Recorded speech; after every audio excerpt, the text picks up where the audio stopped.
Welcome back in AutoCAD 2021 tutorials.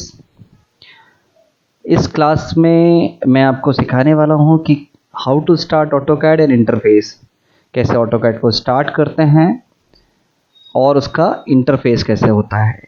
Interface का मतलब होता है कि सॉफ्टवेयर कैसा दिखता है, कि सॉफ्टवेयर के किस आइकन्स को क्या कहते हैं, कहाँ पर टैब होती है, किधर पैनल होती है। तो ये आपके लिए बहुत ज़रूरी है जानना, खासकर बिगनर के लिए, क्योंकि जब मैं आगे कोई भी कमांड या किसी टूल्स के बारे में डिस्कस करूंगा तो आपको ये बेसिक नॉलेज होना ज़रूरी है। इस क्लास में जो टॉपिक्स होंगे जिसको मैं कवर करने वाला हूँ वो टॉपिक है कैसे AutoCAD को लॉन्च करते हैं। तो ये बहुत ही सिंपल है कि कैसे AutoCAD को लॉन्च करते हैं। AutoCAD को लॉन्च करने के लिए फर्स्ट ऑफ ऑल आपको AutoCAD को इंस्टॉल करना होगा। AutoCAD को कैसे इंस्टॉल करना है इसके लिए मैंने एक सेपरेट वीडियो क्रिएट किया है, तो प्लीज़ उस वीडियो को देखिए। जिसने नहीं देखा है तो डाउनलोड करने के बाद डेस्कटॉप पर एक AutoCAD का एक आइकन आपको दिखाई देगा। वो कुछ ऐसा होगा जैसा ये आइकन दिखाई दे रहा है AutoCAD 2021 का। उस आइकन पर आपको डबल क्लिक करना है। जैसे ही आप डबल क्लिक करेंगे देन स्क्रीन पर एक यहाँ पर इस तरीके का एक वेलकम स्क्रीन आपको दिखाई देगा। तो ये मैं पीपीटी में तो आपको दिखा ही रहा हूँ ये स्क्रीनशॉट, एज वेल एज मैं आपको अभी AutoCAD भी लाइव AutoCAD को मैं स्टार्ट करके उसके थ्रू भी आपको एक्सप्लेन करूँगा। देन नेक्स्ट है स्टार ड्राइंग आइकन, जो आपको यहाँ पर दिखाई दे रहा है। Pre defined templates, recent documents, ये इनके बारे में भी मैं डिस्कस करूँगा। देन न्यू डॉक्यूमेंट्स, यहाँ पर आपको नोटिस करना है पीपीटी में कि ये जो ब्रैकेट है, ब्रैकेट के अंदर Ctrl+N दिखाई दे रहा है। तो बेसिकली ये शॉर्ट कीज होती हैं न्यू डॉक्यूमेंट्स ओपन करने के लिए। ओपन डॉक्यूमेंट्स करने के लिए Ctrl+O।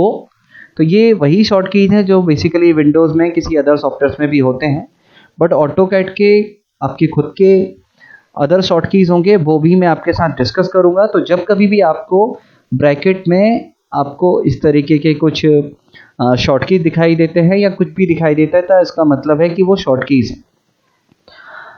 नेक्स्ट टॉपिक होगा new interface and classic interface. तो वो भी हम डिस्कस करेंगे कि किस तरीके का क्लासिक इंटरफेस होता था। अभी तो पहले मैं आपके साथ जो डिस्कस करूंगा वो न्यू इंटरफेस होगा। Then unit setting 1, unit setting का ये पार्ट 1 है। पार्ट 1 का क्या मतलब है कि यूनिट सेटिंग में कुछ बेसिक मैं आपको पार्ट 1 में बताऊंगा। पार्ट 2 फिर से मैं किसी अनदर वीडियो के साथ में डिस्कस करूंगा।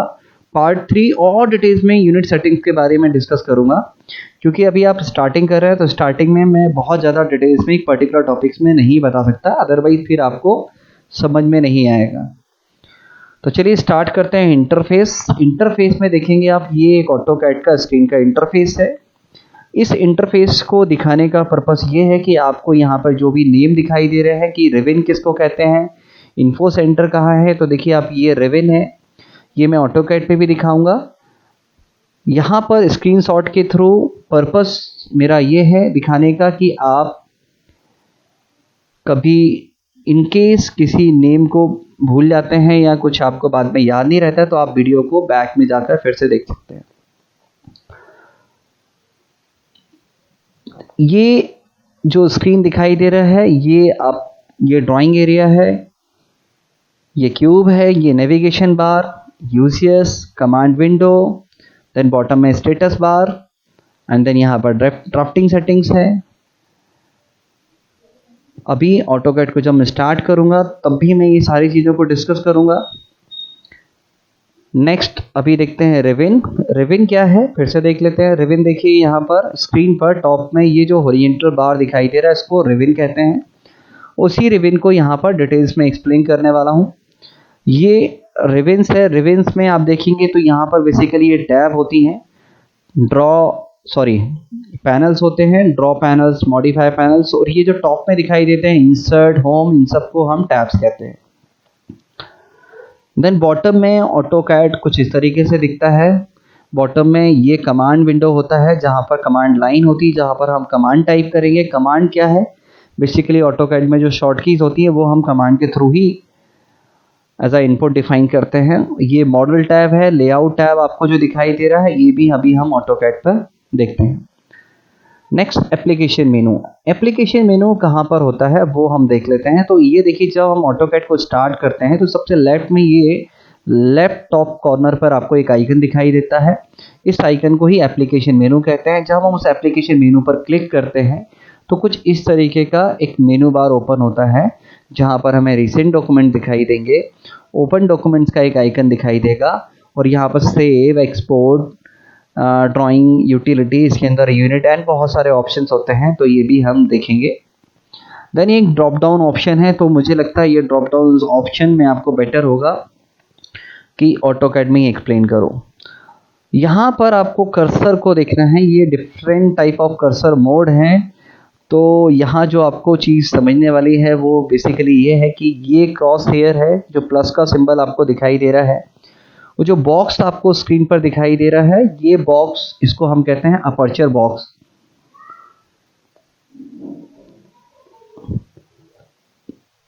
चलिए ऑटोकैड को स्टार्ट करते हैं। ऑटोकैड को स्टार्ट करने के लिए मैंने आपको पहले ही बताया कि आपको जो डेस्कटॉप पर स्क्रीन होगी उस पर एक ऑटोकैड का आइकन होगा।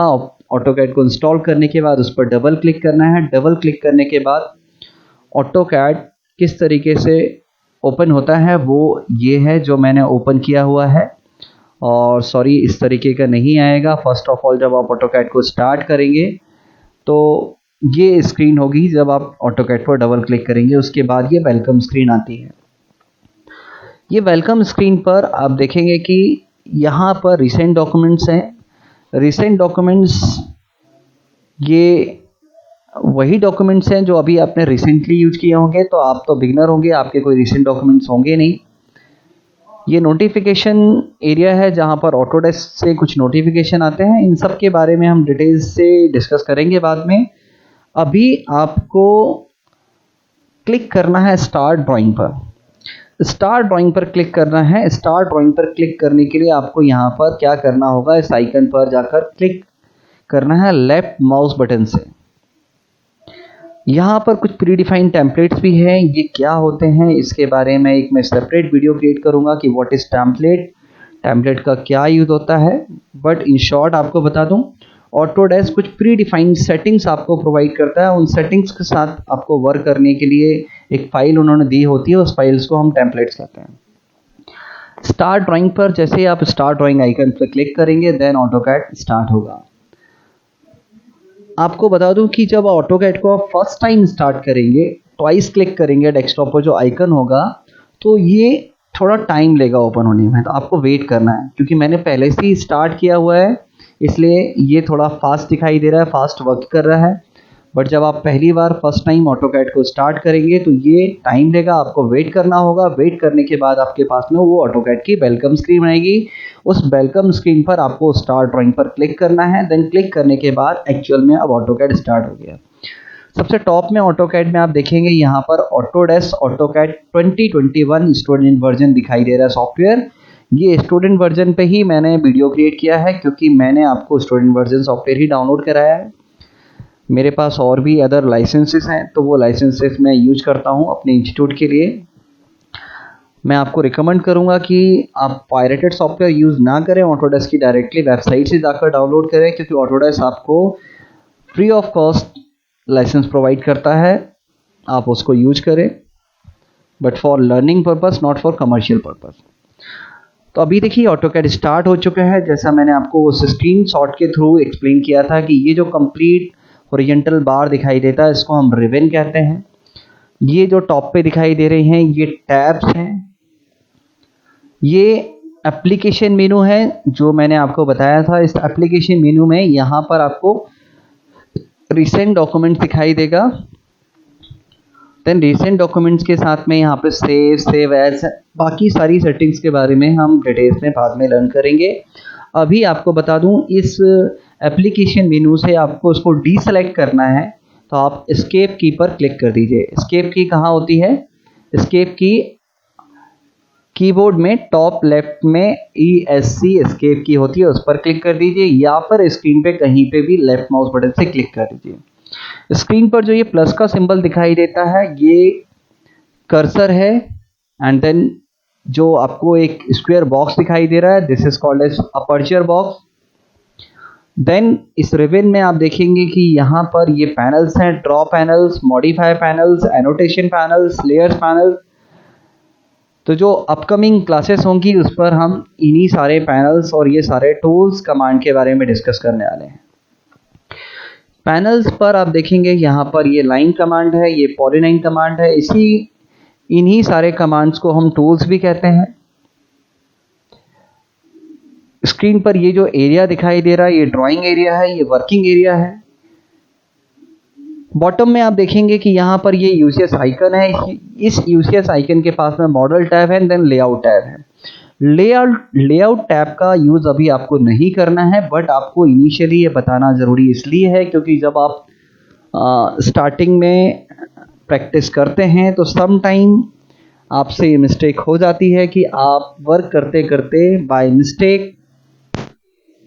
बाय मिस्टेक आप लेआउट टैब पर आ जाते हैं। आपको फिर से वापस मॉडल स्पेस पर आना पड़ेगा क्योंकि मॉडल स्पेस ही वो स्पेस है या वो एरिया है जहां पर हम वर्क करने वाले हैं।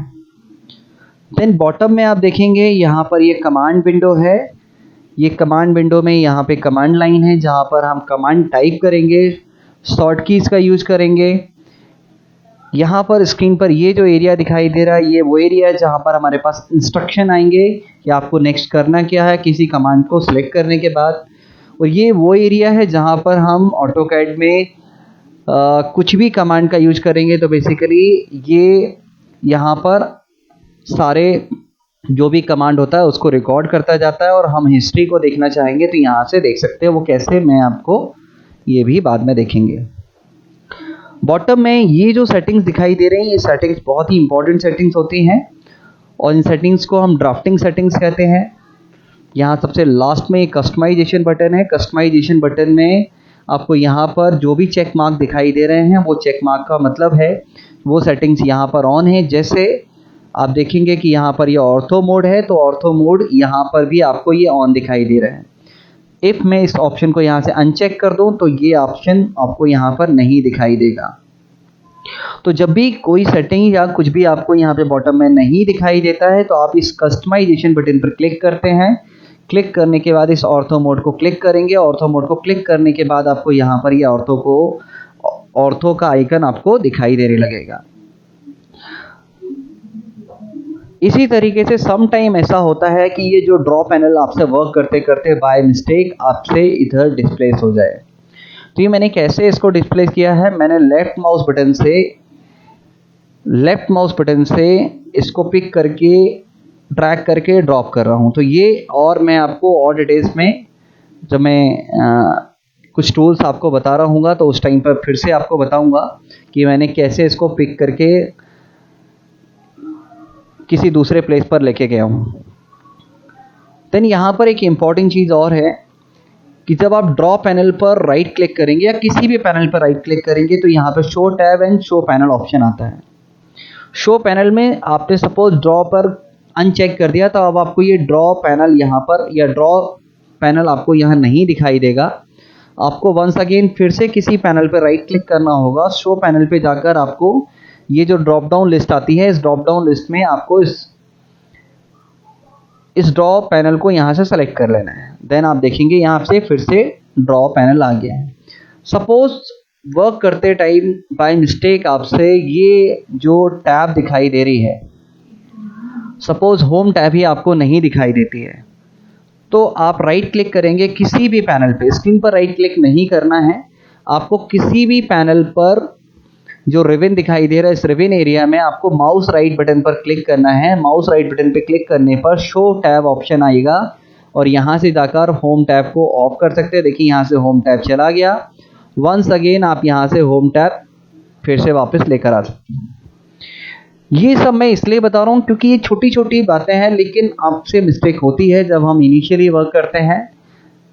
तो मैंने देखा बहुत सारे स्टूडेंट के साथ में, क्योंकि हम लोग ऑफलाइन जब क्लासेस लेते हैं तब तो कोई इशू नहीं होता, हमारे साथ स्टूडेंट होता है वो उसी टाइम पर पूछ लेता है। बट जब आप घर पे प्रैक्टिस कर रहे होंगे तो मुझे मालूम है कि आपको इस तरीके के कुछ प्रॉब्लम्स आने वाले हैं। अभी देखिए सपोज आप किसी और टैब पर आ जाते हैं तो आपको वंस अगेन होम टैब पर आना है, क्योंकि होम टैब पर ही आपके बेसिक टूल्स हैं जो अभी हम लर्न करेंगे और जिस पर हमारा फोकस्ड होगा। ये जो भी इंटरफेस मैंने आपको बताया है ये बेसिकली न्यू इंटरफेस है। आप किसी ओल्ड वर्जन के सॉफ्टवेयर पर जाएंगे लाइक 2009 के पहले 2008 तक, उसमें ऑटोकैड में ओल्ड वर्जन का ऑटोकैड था, उसमें मेनू बार होते थे और टूल बार होते थे। एंड 2014 तक बॉटम में यहाँ जो वर्क स्पेस स्विचिंग का ऑप्शन है, यहाँ पर ऑटोकैड क्लासिक का भी एक वर्क स्पेस हुआ करता था। बट आप वर्क स्पेस को ऑटोकैड क्लासिक को भी इस न्यू वर्क स्पेस को ऑटोकैड क्लासिक वर्क स्पेस में कन्वर्ट कर सकते हैं। वो कैसे कन्वर्ट करते हैं वो मैं आपको बता देता हूँ। टॉप में ये जो एरो दिखाई दे रहा है, इस एरो पर जब आप क्लिक करेंगे तो यहाँ पर भी कुछ ऑप्शन दिखाई देंगे। इस ऑप्शन में आपको शो मेनू बार पे क्लिक करना है, तो आप देखेंगे कि यहाँ से देखिए मेनू बार आ गए। मेनू बार क्या होते थे, जब आप किसी मेनू बार पे क्लिक करते थे तो एक मेनू ओपन होता था, ये देखिए। और यहाँ से टूल बार पे क्लिक करके, कहाँ से, ये टूल्स पर जाकर टूल बार पे क्लिक करेंगे एंड ऑटोकैड में जाकर आप यहाँ से जो ड्रॉप पैनल है, वही पहले ड्रॉ टूल बार हुआ करता था, ये इस तरीके से आता था। तो एक सेपरेट क्लास में एक ऑटोकैड क्लासिक इंटरफेस के बारे में क्रिएट करूँगा। अभी जिनको ये समझ में नहीं आया है सो डोंट वरी, अभी मैं आपको बता देता हूँ कि मेन्यू बार को हाइड कैसे करना है। ये आइकन जो दिखाई दे रहा है, इस आइकन पर आपको क्लिक करना है and then hide menu bar पे क्लिक करना है। तो देखेंगे आप ये फिर से नया इंटरफेस आ गया। और भी बेटर मैं ऑटोकैड क्लासिक के बारे में डिस्कस करूँगा, वर्क स्पेस के बारे में डिस्कस करूँगा। सो इस क्लास में इतना ही। नेक्स्ट क्लास में हम देखने वाले हैं नेविगेशन टूल्स के बारे में, कैसे जूम इन जूम आउट करते हैं, माउस को कैसे कंट्रोल करते हैं। तो अभी इतना प्रैक्टिस करिए। Thank you very much.